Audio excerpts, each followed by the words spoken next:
Hi friends, pizza पाहून छान वाटले ना, तोंडाला पाणी सुटले ना. अहो, हा पिझ्झा आज आपण करणार आहे पोळीपासून. तर हा पोळी पिझ्झा आहे. कधी कधी पोळी भाजी खायचा कंटाळा येतो किंवा आपल्याकडे भरपूर पोळ्या उरलेल्या असतात, तर चला करूया पोळी पिझ्झा. तर ही शिळी पोळी आहे. मी याला छान मेयोनीज लावून घेतलेला आहे आणि त्याच्यावर दुसरी पोळी ठेवलेली आहे. एका पोळीचा पण तुम्ही करू शकता. आता हा पिझ्झा सॉस आहे. मी याला छानपैकी पिझ्झा सॉस लावून घेते आहे. तुम्हाला आवडेल तेवढे क्वांटिटी लावून घ्या. म्हणजे आतमध्ये मी मेयोनीज लावला आणि आता दुसरी पोळी ठेवून पिझ्झा सॉस लावलेला आहे. थोडंसं चटपटा लागायला अजून मी त्याच्यावर शेजवान चटणी टाकली आहे. ॲक्च्युली तुम्हाला जे हवं आहे ते लावा. टोमॅटो सॉस पण लावू शकता.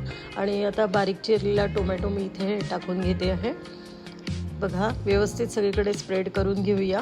आणि मग बारीक चिरलेला कांदा पण मी इथे त्याच्यावर घालून घेते आहे.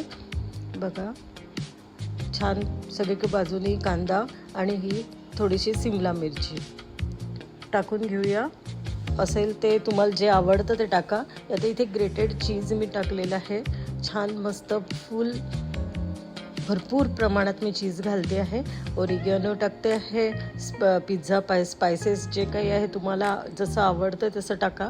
आणि चिली फ्लेक्स पण टाकते, भरपूर असे टाकते आहे छान स्पायसी होण्यासाठी म्हणून. आणि जे हर्ब्स असतात ते पण तुम्ही टाकू शकता.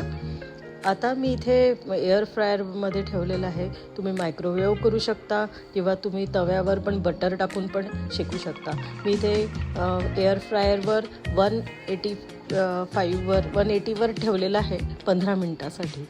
ठीक आहे, तर बघा 15 मिनटांनी छान आमचा क्रिस्पी असा पिझ्झा तयार झालेला आहे. हा मस्त असं छानपैकी. आणि वाटणार पण पुन्हा पोळीचं आहे. मैदा अवॉइड होतो. करून पहा.